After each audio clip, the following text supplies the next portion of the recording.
moved by that. So, this is the Benedictine de Subiaso, and then this is the Porta Peninsula. If you ever go to Assisi, the Basilica of Santa Maria is huge, and in the middle of the basilica is the Porta Peninsula, and it's this tiny little shack. It's amazing. It's amazing. But the little portion, that's why you'll see a lot in Franciscan literature, is the little portion. Porta Peninsula, and that was what the monks gave to the friars, and that's why we pay them 5 fish. This is a wonderful adage in Franciscan life for the novices. You should pay attention. That if your superior tells you that you should plant cabbage upside down, you should just do it as a sign of your willingness to follow God. We see Francis telling Brother Juniper to plant his cabbage upside down. So it's a wonderful notion of how Franciscans begin to understand obedience not out of obligation, but obedience out of love. And so, and then over here we have the St. Clare of Assisi. St. Clare, as you know, it was not, her family did not want her to enter the convent. And so her family actually sent cousins to get her out. And they were pulling on her, but her strength was so great that they didn't succeed, and finally they were exhausted and they left her in the convent. And so that's Francis taking the lamb down there. And not also her sister? Her sister Agnes joined later. Actually, yes. Her mother did too, didn't she? Her mother came later, yeah. Yes, which was customary at the time. Francis, the friars would often, Francis is the only saint in the hagiography that preaches to animals. And so Francis would often, the friars would catch things for him and then he'd throw them back in. So his love for creation. And then Francis is the admonitions to the brothers, if a brother doesn't work, you should shoo them as a fly. And so Francis is showing. And here we have this is Saint Mary of the Angels. That's the church that houses the Porta Peninsula. Francis has a tremendous devotion to the Blessed Mother, and so Saint Mary of the Angels, actually, the feast we celebrate on August 2nd. That's when all of the friars in my former community were clothed on the feast of Our Lady of the Porta Peninsula. So, and then there's Francis talking to the Caliph Muhammad, going to the Saracens. He wanted to be a martyr, but he was so gentle that the Caliph invited him to preach to him, and they developed a relationship. Because of Francis' visit to the Holy Land, the friars are in charge of the shrines in the Holy Land. It's called the custos of the Holy Land. The custody of the Holy Land. They have custody of all of for Roman Catholics. Every expression of Catholicism has some jurisdiction in the Holy Land. So Orthodox, Malkite. And so in order to keep peace, it's called the status quo.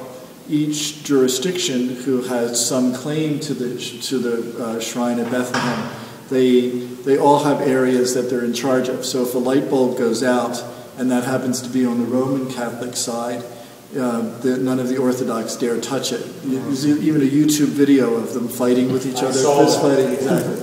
It's called the status quo. It's called the status quo. And so there's Francis in Jerusalem. Here's Francis writing the rule, at Mount Rainier. He would often, like Christ, go off into into prayer, into deep prayer, and so he was writing the regular Ballata, which is the major rule. He's receiving the approval of the rule from Innocent III, and then he is dying in Assisi. When we celebrate the Transitos, all Franciscan communities recreate that moment, and Francis asked the friars to take all of his clothes off so that he might lay close to Sister Earth, and the friars then surrounded him, and then Jacoba was there, which, as you know, women were not permitted with men, but Francis called her brother there so that he could acknowledge that she could be there. And then finally, here we have, it's called the Seraphic Father, because the seraphim, you know, the classes of angels. We have the angels, the archangels, the dominions, the seraphim, and the cherubim. Their role is to give God praise all day, all of the time. We sang in morning prayer in the Holy, Holy, Holy, seraphim and cherubim. All right. So they're one of the classes of angels, and so the seraphim has 6 wings.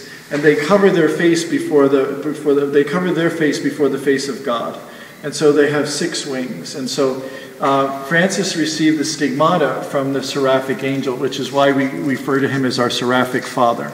And so we see Francis receiving. There's a beautiful image of Francis in ecstasy, and where he received the stigmata. Francis was not a priest, as you know, but he was probably a deacon. And the beginning of Franciscan scholarship, modern Franciscan scholarship, begins with someone known by the name, a Protestant minister, Paul Sabatier. He was a French Calvinist. And his premise of his work on Francis was that the Roman Church co-opted Francis. And so as you might understand then, his book was immediately put on the index, so no Catholic was ever allowed to read it. But it begins the modern scholarship of Francis. And as we talked about this morning, there were penitentials who existed, the Humiliati, which were faithful to Rome, but the Waldensians and the Cathares were suppressed by Rome. And so Sabatier's premises is that had Rome not made Francis a deacon, that he would have went the way of the Cathares or the Waldensians. I don't think that's true, but because Francis's dedication to the church is shot through most of his writings. But it's what Father Jason pointed out. It was the gospel at the heart of the church, not necessarily all of the affectation to royalty that grew up around the Pope. That's not what Francis adhered to. So. And as you know, societally, things were very hierarchically organized. So Francis certainly was a person of his time and could not step out of time. So all of that was meaningful.